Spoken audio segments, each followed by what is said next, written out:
วันแห่งความสุขหัวข้อในมื้อนี้แมนอย่าถูกล่อลวง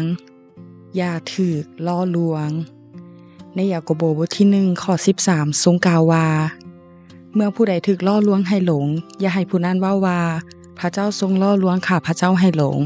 เพราะว่าความชั่วจะมาล่อลวงพระเจ้าให้หลงบ่ได้และพระองค์เองก็บ่ทรงล่อลวงผู้ใดให้หลงจักเทื่อในชีวิตและการรับใช้สิ่งที่เฮ็ดให้ข้าน้อยรู้สึกย้านและสั่นไหวอยู่เรื่อยๆก็คือการทดลองและการล่อลวงย้านการล่อลวงมาจากตัณหาของตนเองและการทดลองที่มาจากมารร้ายเมื่อหลงเข้าไปติดกับแล้วก็เป็นการยากที่จะออกมาและอาจส่งผลร้ายถึงชีวิตได้เมื่อผู้ใดถูกล่อลวงให้หลงอย่าให้ผู้นั้นเว้าว่าพระเจ้าทรงล่อลวงข้าพระเจ้าให้หลงเพราะว่าความชั่วจะมาล่อลวงพระเจ้าให้หลงบ่ได้และพระองค์เองก็บ่ทรงล่อลวงผู้ใดให้หลงจักเทื่อแต่ว่าทุกคนที่ถูกล่อลวงให้หลงก็ต่อเมื่อความปรารถนาชั่วซักจองและยั่วยุให้ปฏิบัติตามเมื่อความปรารถนาชั่วของเราตั้งหากแล้วก็ให้เกิดมีความผิดบาปเมื่อความผิดบาปใหญ่ขึ้นเต็มขนาดแล้วก็ให้เกิดมีความตายพี่น้องที่รักทั้งหลายของเฮาเอ้ยอย่าได้หลงผิดไปมีปึ้มหัวหนึ่งเขียนถึงขั้นตอนของการเฮ็ดบาปไว้ว่า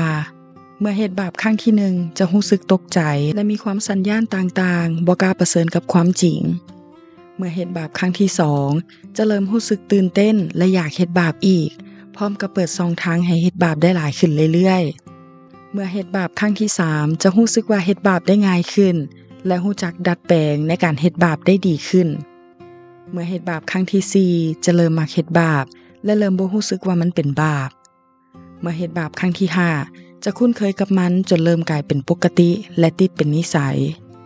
เมื่อเฮ็ดบาปครั้งที่6จะกลายเป็นบาปติดแน่นจนเซายากและเมื่อความผิดบาปใหญ่ขึ้นเต็มขนาดแล้วก็ให้เกิดมีความตายข้อคิดนี่เป็นรูปแบบการล่อลวงมีหลายคนหลงกลและกลายเป็นทาสของบาปไปแล้ว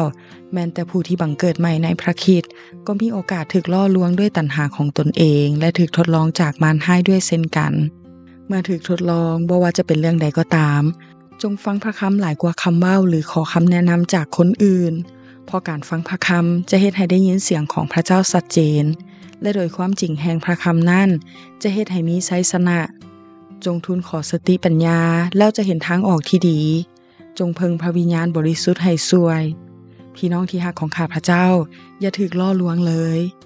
ขอพระเจ้าอวยพร